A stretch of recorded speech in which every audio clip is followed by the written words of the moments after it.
Hi, I'm Matt Collins. I'd like to welcome you to Bob Weber Auto Mart on Douglas Avenue here in Racine, across from Douglas Park. We specialize in 1-year-old, low mileage, almost new cars. And if you'd like to stop by and see them, or see them on our website, bobweberautomart.com, we could save you between $5,000 and $10,000 on your next almost new car purchase.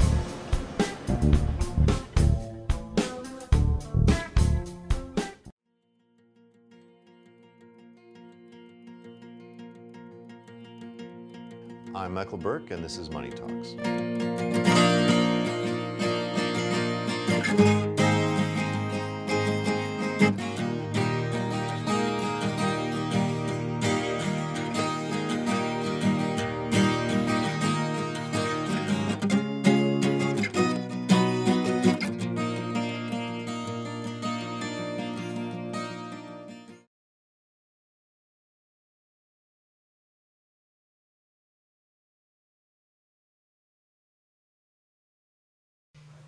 Thanks for being with us. Today we're in artist Jerry Lou Martin's home in Caledonia. A really beautiful home full of lots of artwork of your own. We're going to be talking about this really beautiful patented kind of fireplace cover that you've invented, and a little bit about crowdfunding. But before we get to that, just talk about your life as an artist a little bit. How long have you been doing art, and what kind of art do you do, and why? Well, I was raised by two artists, and during the period of their life, they had 7 children, and I was one of the last 2 kids, and during that period of their life, they were practicing and doing art more avidly because the rest of the kids had grown up, and so I was sitting on the bench watching a lot, and my father was a wood carver and a taxidermist, and my mom was a painter, and so I learned from that. I started learning from them and took some courses. As I grew up and as I was raising my kids, I wanted to be home with them. So we always had a studio in the basement, and I raised them up in my studio. So they all watched me as well. And you do painting, and you do chainsaw carving, and anything else? I do fine wood carving. I started out as a painter and a fine wood carver. And my father, who was a taxidermist, who understood where like wings and legs belonged on birds, noticed that I didn't and exhorted me to start painting, and so I started painting the subjects that I was carving, which taught me to look at things in more detail, and so you'll notice that my paintings are pretty detailed. Yeah, and wildlife and birds are obviously a theme that run throughout your work. Yes. Let's talk about this. Here's an example behind us. Now this one is hung, but this shattered glass fireplace cover is meant to actually be inset into a fireplace to save energy. How did you come up with this technique, and how are these made? Well, a few years ago I had a house cleaning business, and one of the gals that I cleaned for had bought an historical home here in Racine, and I went to the home one day and noticed that there was a board stuck in her beautiful fireplace, and so I asked her why it was there, and she said that they had found that there was a rusted hole in their damper, and it was literally sucking the heat out of their house, and it cost them close to $1,000 in lost heating that year. And they had found this thing that fit their this board that fit their fireplace opening in the basement. So the previous owners didn't disclose that this had happened, and so anyways. I asked her, my brain tends to fix things and make them beautiful. It's one of the gifts I have. And as I was cleaning her house that day, I got excited because I had this wonderful idea to make it look prettier. So I shared it with them, and they told me I could have it in spring. And her husband said, when you see the first robin, you can take it. And I saw, you mean the board? The board. And so I took it home and remade it and painted a beautiful fire, very similar to this, in her piece, and put glass over it, and I was so excited about it. Just a plain sheet of glass? No, the same exact process. Okay. I was thinking about this process and kind of dabbling around with it on trivets. I was making trivets with broken glass, and I thought this idea came to me, and I shared this. I shared it with them. They gave me the okay. I brought it home, and I was so excited about it. I made it in 2 days. And I brought it, she had invited me to a party, and I brought it back the day of this party, and we sold 7 of them out of her living room. And we weren't even trying. Yeah, yeah. Well, why don't you describe the process? in a little bit more detail? Well, basically, it's kind of a backwards in the art world. In the art world, we make paintings and we frame them after they're done. Mm-hmm. This particular art form is the opposite. We make the frame or find the frame. I make the painting to fit the frame. It all gets joined together, and then the glass process is done once the painting is dried and ready. Ready to have glue put on top of it, and then the glass is set. And then after it dries for 24 hours, the grout goes on, and the glass. This isn't like you break a window and you have these incredibly sharp, dangerous shards, right?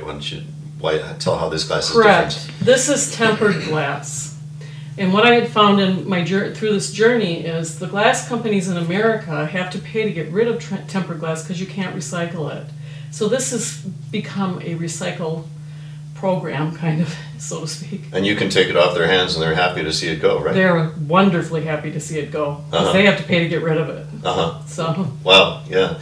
And so just to finish up, so you've shown us in your basement, your workshop, you'll have the frame and you'll have the painting on it, and then you put in epoxy. You want to finish the... Well, it's a two-part resin that we use. It clarifies the picture. It actually causes the painting to have like a prism effect. It almost looks 3D when that glue goes on. Mm-hmm. So it actually pops the colors even brighter, which is wonderful when I found that out. And it's a self-leveling, very viscous type liquid glue that works well to move the glass around. Once I've got that glass, I can move it around a little bit.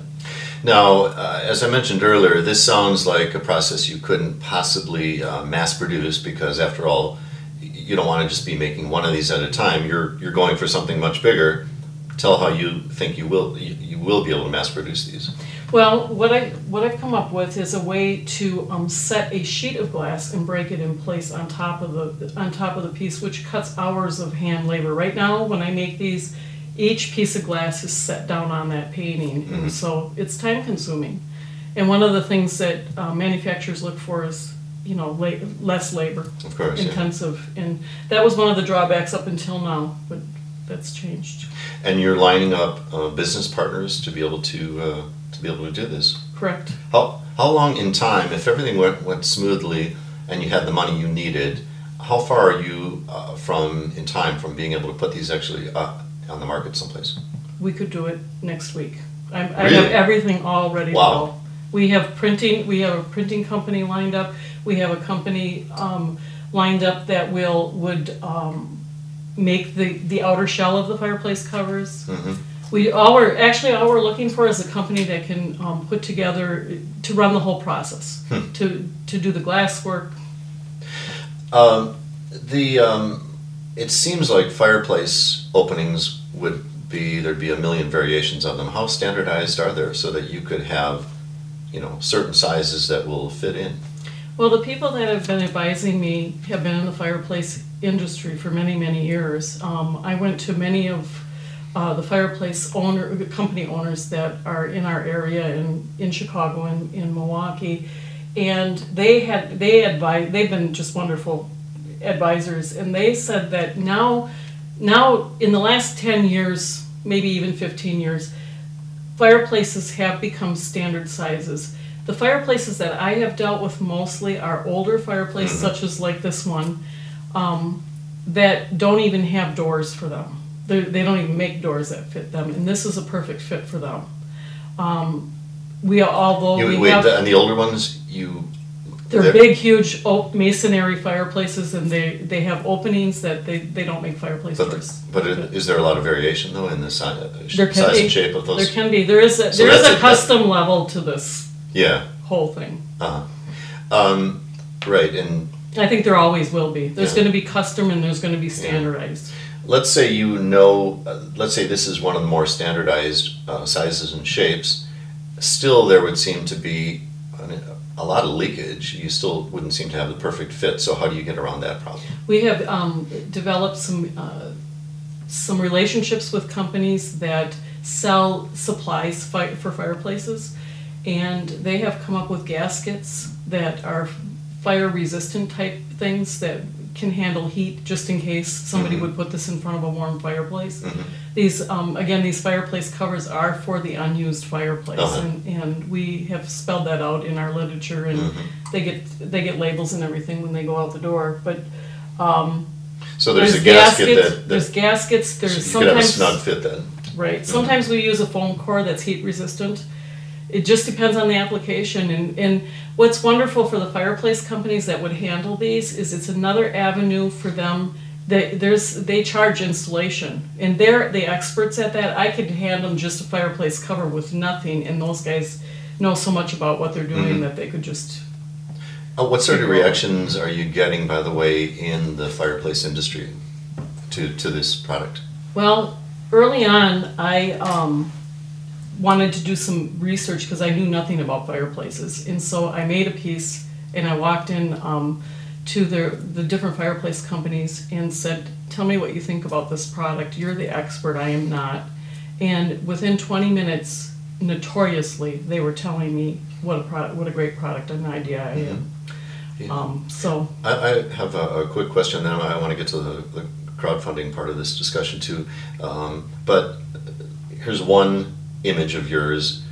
You obviously have other paintings you could use, but this wouldn't necessarily have to be just your own paintings, correct? Correct. We've already tried prints.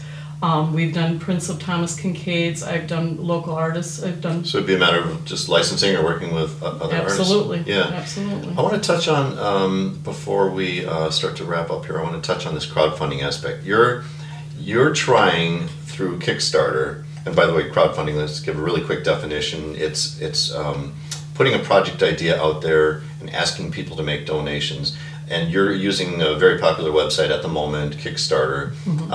In fact, it was a week ago today you launched it. Having any success so far? Yes.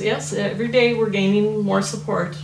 And with Kickstarter, unlike some crowdfunding sites, people don't buy ownership, they're donating toward a cause, but you do offer rewards. Why don't you just very briefly describe one or two of the rewards you're offering for various levels of donation? This is the first level reward. If somebody donated $10, we're making a 5x7 print. It's going to be in a card form, but it's going to be a signed print, and this is one of my paintings. And everybody that donates is going to receive this, but this is primarily for the $10 donor. Yeah. Then when we get at higher levels, we're going to have bigger prints that are signed and numbered. We're doing a limited edition run on another painting that I've done, and these are going to be signed and numbered, and that group will get that. We're also giving away fireplace covers at the higher levels. So if people see this and they're interested in getting in on that, they would go to Kickstarter, and I think the easiest way to search would be to put in Caledonia, Wisconsin in the search bar, and then they'll find you, because otherwise there were 395 art projects as of this morning when I looked just on Kickstarter alone. I'm listed under design. Oh, under design. Okay. All right. Well, Sherry Lou Martin, really great product. Best of luck with the fundraising and with getting this out into the marketplace. You've come up with something very cool. Thanks for being on Money Talks. Thank you for having me. And thanks for watching.